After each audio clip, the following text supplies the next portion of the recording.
Welcome back to another Z06 video. Our previous one did really well, so we decided to give you guys another one. This time, we're gonna show you what the exhaust sounds like with a new mic setup, because some of you said it doesn't sound good, it sounds a little rattly or raspy. So we went and spent more money, got another mic. We're gonna go drive the car, do some drive-bys, do some shifting, do some wide open throttle pulls on the road. And hopefully this new mic setup is gonna give this exhaust true justice of what it actually sounds like in person. Because in the previous video on the dyno, with the walls being there, the sound just kept resonating, and I could see why people said that it didn't sound good. So we're giving this another shot. Hope you guys like it. Let's go.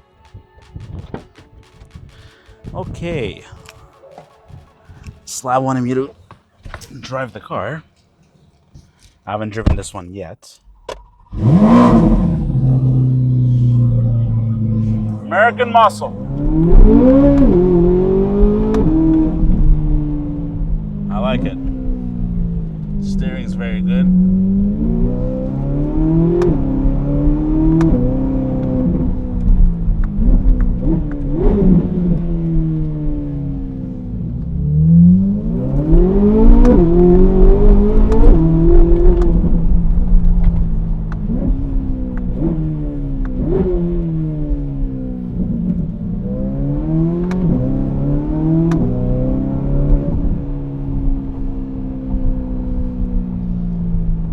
Feels very planted.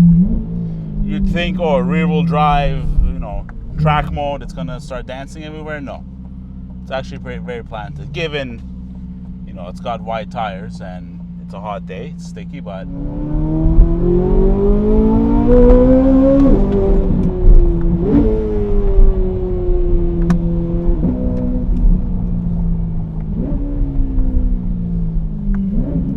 gearing feels very long.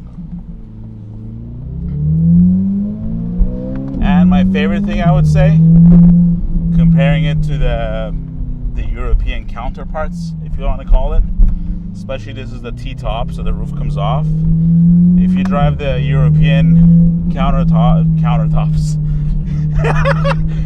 if you drive the European counterparts of this, like the likes of the 458s and the 488s, not to badmouth them, but they feel very sloppy. You start hearing rattles and creaks, and you feel the chassis moving. This is way tighter. This is almost McLaren stiffness. And if you've ever driven a 720S or a 600 LT, you know that even with the open tops, they're very stiff chassis.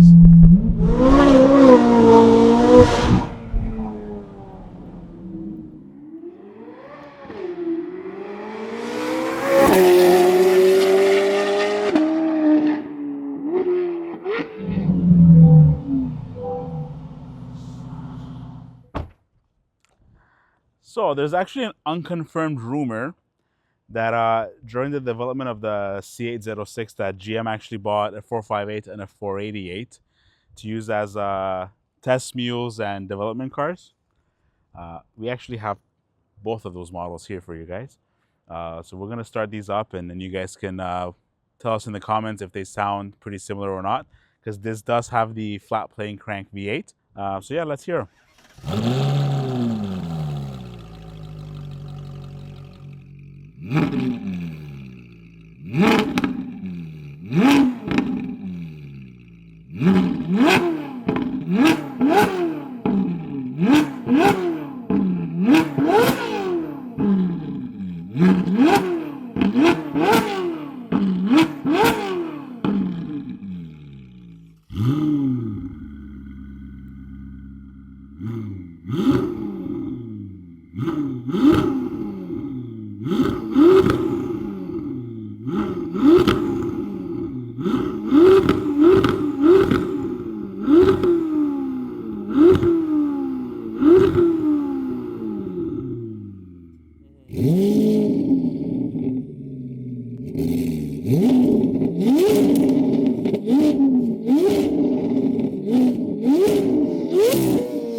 cruising on country roads.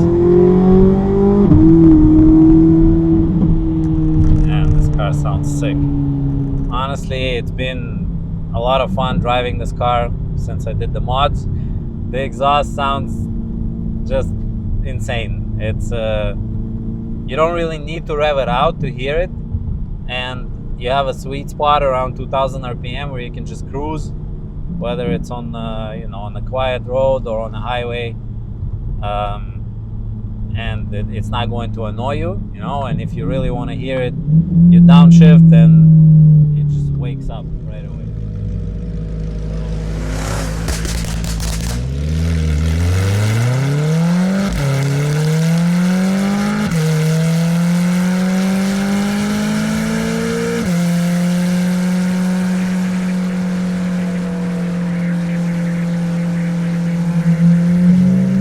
The exhaust has a little bit of a hint of almost an Aventador. I want to say it's not, obviously it's not going to sound like a V12, but at certain RPMs it has that similar hum like a V12 Aventador would. Some people might say that it doesn't make sense, but honestly in person it does sound like that a little bit. And I think even someone mentioned that in the comments in one of the videos. I like the car a lot. Coming from 1000 horsepower at the wheels 720S that I've owned for 4 years, obviously this thing, it lacks power, so it would be amazing to make another maybe 300-400 horsepower on it, which obviously the ZR1 is for. But overall impressions, it's very responsive. It sounds really, really good. It's got a decent amount of power, but like I said, not anything crazy.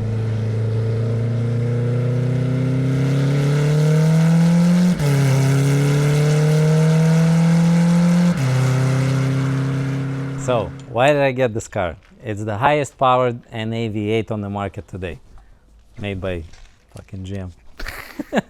Everybody keeps talking about how powerful this NA engine is, it's something I wanted to try out for myself. So I went out and got it. Good car for the money. You don't pay too much for whatever you get compared to other exotics, Ferraris, Lambos, other cars. In my eyes, this is just as exotic as any of those other cars, and I've had multiples before and driven many different ones. I'm in this Corvette forum. Some guys were posting some stuff that one guy just picked it up from the dealership, went out for a drive, blew the fucking transmission, and yeah, this one so far 3,000 kilometers. We did all the service. We did the transmission service just 500 kilometers ago. Oil change, it's been good. I don't beat the crap out of it all the time. I drive it, enjoy it, but not like it's never been to a track yet. It might go at some point this summer, we'll see, depending on the weather. Yeah.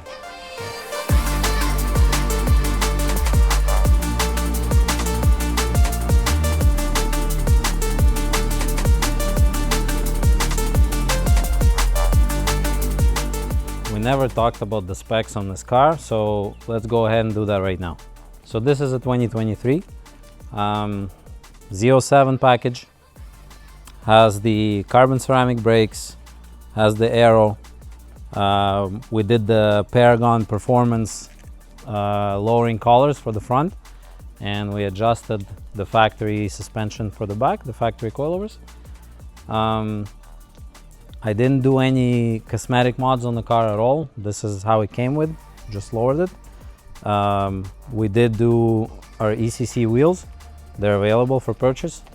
If you're interested, just contact us, email us, send us a DM on Instagram, whichever way you prefer to contact, no problem, give us a call. I did the tints on the car. We did the black PPF on the roof, PPF the whole car, just to protect the paint. I didn't want to change the color or anything like that. I like the orange, looks great. And we did obviously the titanium exhaust. This is made by Unobtainium Welding out of Alberta. If you haven't seen our previous two videos on the headers and the cats, the high flow cats and the titanium exhaust, they're going to be linked below. I did the rock guards, or I guess, yeah, they're called the rock guards. These in the back and the same ones in the front over here. They are painted carbon flash to match everything else that's black on the exterior of this car. So this is the Sebring orange exterior on the beige or tan interior. 3LZ, so it has the carbon steering wheel with the Alcantara. These are the competition sport seats, beige with black or tan with black.